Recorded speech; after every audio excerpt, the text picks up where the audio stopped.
जय सिया राम। मैं अजय वालिया स्वागत करता हूं आपका राम कथा के जीवन मंत्र की 9वीं कड़ी में। बाबा तुलसीदास ने 16वीं सदी में बेहद सरल भाषा में रामचरितमानस लिखकर इसे घर घर में लोकप्रिय बना दिया और आज हम इसी रामचरितमानस में छुपे हुए जीवन मंत्रों को खोजने की कोशिश करेंगे। रामचरितमानस का सबसे पहला श्लोक पढ़िए।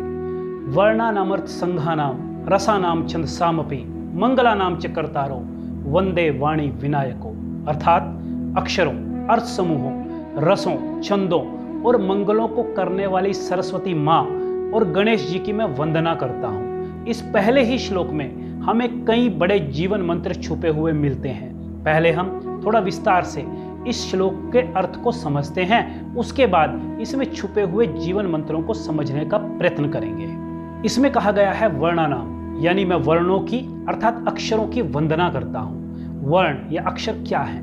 वर्ण या अक्षर भाषा की सबसे छोटी इकाई है जिसमें अ, आ, ई, क, ख, ग आदि शामिल हैं और भाषा का संपूर्ण महल इन्हीं वर्ण रूपी ईंटों पर टिका हुआ है और इन्हीं वर्णों की, इन्हीं अक्षरों की मैं वंदना करता हूँ। आगे लिखा है अर्थ संघानाम, अर्थात वर्णों के मेल से जो शब्द बनते हैं और उन शब्दों के जो अलग अलग अर्थ निकलते हैं, मैं उन सब अर्थ समूहों की भी वंदना करता हूँ। यहाँ आप बाबा तुलसीदास की भाषा की पकड़ को, उनकी विद्वत्ता को पहचानिए कि वो वर्णों के मेल से बने शब्दों के केवल अर्थ निकलने की बात नहीं करते, बल्कि अर्थ समूहों की बात करते हैं।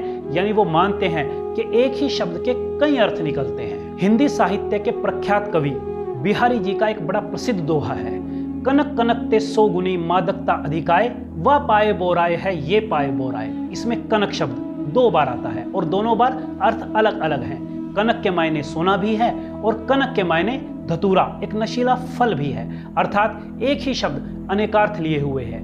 ऐसे ही जैसे घनश्याम काले बादल को भी कहते हैं और घनश्याम भगवान कृष्ण को भी। इसी कारण बाबा तुलसीदास ने शब्दों के केवल अर्थ की ही नहीं बल्कि अर्थ समूहों की वंदना की है। आगे लिखा है रसानाम छंद सामपि, रसानाम यानी अर्थों के प्रयोग से निकलने वाले रसों अर्थात आनंद की भी मैं वंदना करता हूँ और रस से उत्पन्न होने वाले छंदों की भी वंदना करता हूँ, जिनसे हमारे कानों को प्रिय लगने वाला मंगलकारी गायन उत्पन्न होता है। और ये सब मंगल करने वाली माता वाणी यानी माँ सरस्वती की और भगवान विनायक अर्थात गणेश जी की भी मैं वंदना करता हूँ। यानी गौर करने वाली बात यहीं पर है कि हमारे हिंदू धर्म में भगवान गणेश प्रथम पूजन के अधिकारी हैं, लेकिन यहाँ रामचरितमानस में बाबा तुलसीदास ने माता सरस्वती की वंदना भगवान गणेश से पहले की है और यही बात आज की कथा का पहला और बहुमूल्य जीवन मंत्र है। असल में बाबा तुलसीदास का मानना है कि इस बात में तो कोई शंका है ही नहीं कि भगवान गणेश प्रथम पूजा के अधिकारी हैं, लेकिन वो प्रथम पूजा के अधिकारी हैं, हमको इस बात की समझ, हमें ये बात किसने समझाई है? ये समझाई है हमें माता सरस्वती ने, ये ज्ञान दिया है हमें माता शारदा ने, अर्थात माता सरस्वती ने ही हमको ये ज्ञान दिया है कि भगवान गणेश की पूजा सर्वप्रथम होनी चाहिए। और इसलिए बाबा तुलसीदास ने रामचरितमानस की शुरुआत में लिखे मंगलाचरण में भगवान गणेश जी से भी पहले ज्ञान की देवी माता सरस्वती को अपना सर झुकाया है, माँ सरस्वती की वंदना की है। अब इसी श्लोक में लिखी हुई दूसरी पंक्ति को गौर से पढ़िए। दूसरी पंक्ति में कहा गया है मंगला नाम च कर्तारो वंदे वाणी विनायको, अर्थात मंगल करने वाली वाणी की मैं वंदना करता हूँ। यहाँ पर बाबा तुलसीदास ने एक व्यवहारिक जीवन मंत्र दिया है कि मैं ऐसी वाणी की वंदना करता हूँ जो मंगल करे, किसी को भी पीड़ा या चोट ना पहुँचाए, सबकी प्रिय हो, परहितकारी हो, लेकिन जो वाणी अमंगलकारी, पीड़ादायक और अप्रिय हो, बेशक वो सत्य ही क्यों ना हो, मैं उसकी वंदना नहीं करता हूँ। शास्त्रों में भी कहा गया है कि सत्यम बुर्यात प्रियम बुर्यात न बुर्यात सत्यम प्रियम प्रियम च नानृतम बुर्यात एषः धर्मः सनातना, अर्थात सत्य बोलो किंतु प्रिय लगने वाला सत्य बोलो, अप्रिय लगने वाला सत्य मत बोलो, लेकिन प्रिय लगने वाला असत्य भी, झूठ भी मत बोलो, यही सनातन धर्म है। अब अप्रिय सत्य का एक और उदाहरण देखिए कि यदि किसी असाध्य रोग से ग्रसित और मृत्युशैया पर पड़े मरीज को इलाज करने वाला डॉक्टर ढाढ़स बंधाने की बजाय ये कह दे कि तुम तो जल्दी मरने वाले हो, तो क्या होगा? होगा ये कि यदि उसने हफ्ते 2 हफ्ते या कुछ महीने जीना हो तो उसी समय जीवन की आशा छोड़ देगा और जल्दी ही मर जाएगा। अब यह बात सत्य तो है किंतु घोर पीड़ादायक है। इसलिए बाबा तुलसीदास मंगल करने वाली वाणी की ही वंदना करने की बात करते हैं।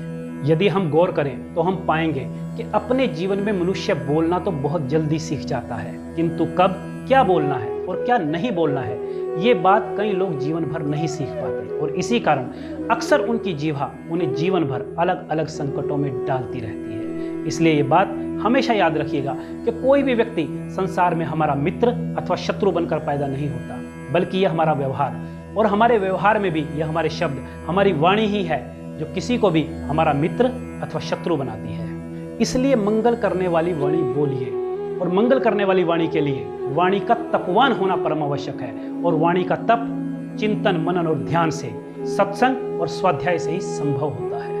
इसी श्लोक में एक बड़ा मंत्र इस देश को चलाने वाले नेताओं और बुद्धिजीवियों के लिए है। हम सब जानते हैं कि भगवान गणेश का ही नाम विनायक है, किंतु विनायक का एक शाब्दिक अर्थ नेतृत्व करने वाला भी होता है। और इसी तरह हमको पता है कि वाणी माँ सरस्वती का ही एक नाम है, किंतु वाणी शाब्दिक रूप में लेखकों, पत्रकारों और बुद्धिजीवियों का भी नेतृत्व करती है, उन्हें भी परिभाषित करती है। प्रख्यात लेखक राम वृक्ष बेनपुरी लिखते हैं कि वाणी वास्तव में वो है जो विनायकत्व दे, अर्थात नेतृत्व दे, और वास्तविक विनायक या असल नेतृत्व वो है जो वाणी से प्रेरणा ले। जबकि आज वाणी विनायकत्व को अर्थात नेतृत्व को खो चुकी है, और विनायक अर्थात नेतृत्व वाणी का लगातार तिरस्कार कर रहा है, उसका बहिष्कार कर रहा है, यदि वाणी उसके मनमाफिक उसका गुणगान नहीं कर रही है। यही एक कारण है कि आज वाणी विनायक की सहचरी अर्थात कलीग के रूप में नहीं, बल्कि उसकी अनुचरी यानी फॉलोअर के रूप में ज्यादा काम कर रही है। विनायक की आज्ञा पर वो नाच रही है, गा रही है और वीणा बजा रही है। और इस पर भी विडंबना ये है कि वाणी को इस स्तर पर उतारने के बावजूद भी विनायक स्वयं को आनंद में और सकुशल अनुभव नहीं कर रहा है, बल्कि इतना होने के बावजूद भी उसके पैर लड़खड़ा रहे हैं। उसे सदा ये डर लगा रहता है कि कब वो अपने सिंहासन से भर भरा कर गिर पड़ेगा। इसलिए ये बात आज के वाणी पुत्रों को समझनी होगी कि हमारे, आपके और सारे भारतवर्ष की आस्था और धर्म के केंद्र बिंदु भगवान राम और भगवान कृष्ण दशरथ और वासुदेव के पुत्र के रूप में वंदित नहीं हुए, और ना ही अयोध्या अथवा मथुरा के शासक के रूप में वंदित हुए। वे वंदित कब हुए? वे वंदित तब हुए जब उनके जीवन चरित्र को आदि कवि वाल्मीकि, बाबा तुलसीदास और महर्षि व्यास सरीखे सरस्वती पुत्रों ने अपनी कलम से लिखा। और यही कारण है कि बाबा तुलसीदास ने माता सरस्वती की वंदना भगवान गणेश से भी पहले की है। इसलिए हे माता शारदा के पुत्रों, अपनी लेखनी की, अपनी कलम की शक्ति को पहचानो और उसका सही प्रयोग करो।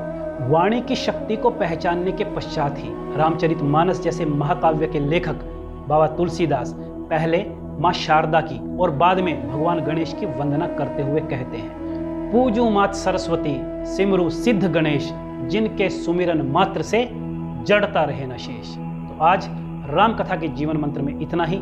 जल्द मिलेंगे राम कथा के अथाह सागर में छुपे अगले जीवन मंत्र के साथ। तब तक के लिए आज्ञा दे। जय सिया राम।